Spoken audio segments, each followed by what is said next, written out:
Hello, friends. Welcome to this week's reading. We are in the last third of Scorpio season, the sun in Scorpio at least. We will have Venus continuing on even after the sun moves into Sagittarius.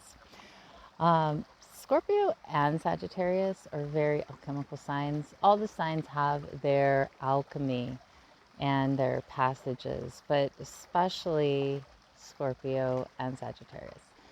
Many of you have heard me refer to the Tree of Life, and of course I talk about the tarot. I'm going to bring tarot and oracle card readings to you.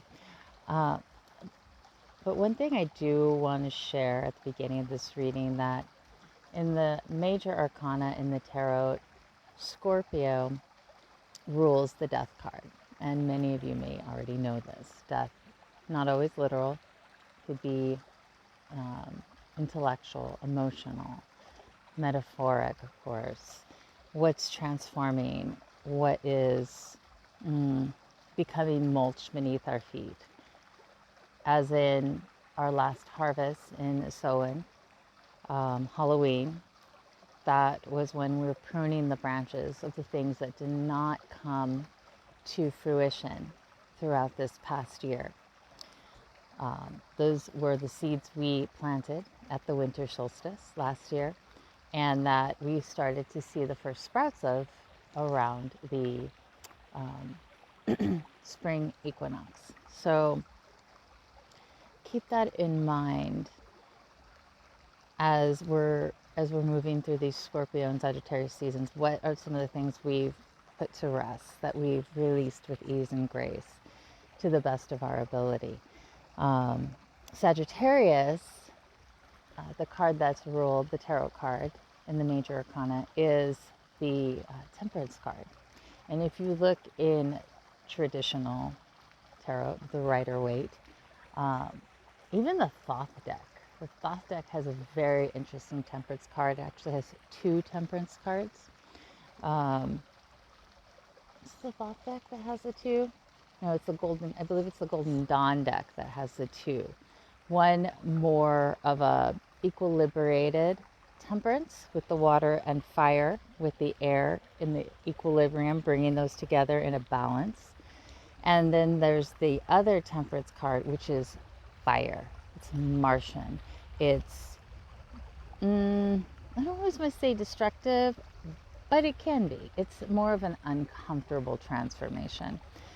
So keeping that in mind as we're moving through this last decade of Scorpio into Sagittarius, what we are refining in our lives, what we are polishing, what we are allowing to kind of melt away. It also brings to mind the Judgment card, which is ruled by fire. It's given the fire element in the Major Arcana on the Tree of Life. It is the element of fire. And fire has three types of fire: solar fire, terrestrial fire, astral fire.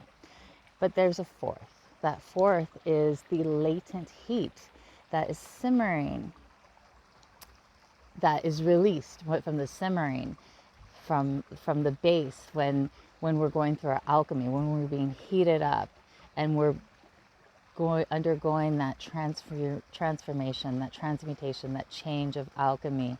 That's that latent heat. That's the dross that's slowly being released. That's really important too. I believe that holds a powerful truth and aspect in this moving into the Sagittarius season, through Scorpio and Sag. What is being released at that alchemical level?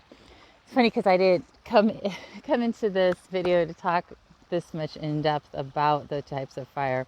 I more wanted to talk about alchemy, but that's important, and that's something the initiate undergoes, and that's something we undergo in our everyday life.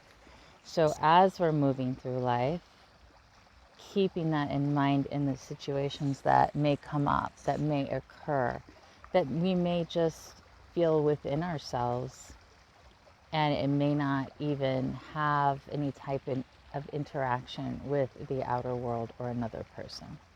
And what can we do to release those aspects, those, if they're irritants, if they're just patterns that we're like, we're done with that, we want to release that, that's no longer part of ourselves.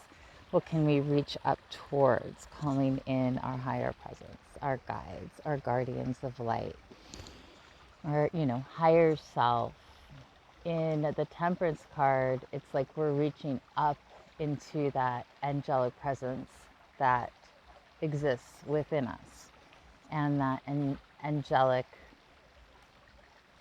I just want to say, parallel existence of ourselves.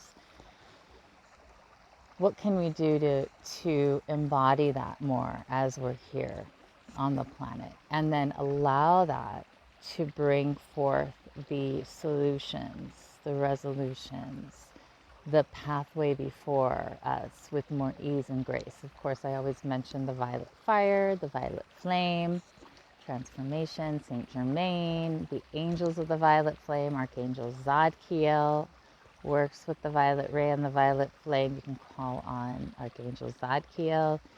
There is Aloha Victoria and Elohim Arcturus that are guardians of the violet flame. There are many that you can research on your own and gather more knowledge, wisdom, and insight.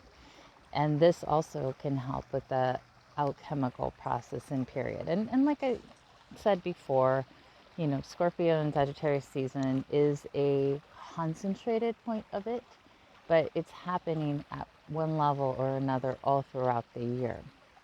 So keeping in mind what aspect of the process of alchemy we're in as we're moving through the year and the cycles. So I'm actually going to cut this video short here and then do a new reading video. And the new reading video is going to be with the Alchemical deck, which I was starting out to talk about alchemy because I wanted to talk about the deck. But this is the deck I'm going to be using, the Wild Unknown Alchemy. And I will just start that video off with the reading instead. So anyhow, beloveds, I'm wishing you a beautiful day and week ahead, and remembering to call in your guides, guardians of light, as you move through your own alchemical experience. And it always helps, at least I find, to write down where you're at, even if you don't save it, even if you burn it or tear it up and release it. It helps to process things externally in a new way. All right, dear hearts, I will talk to you soon.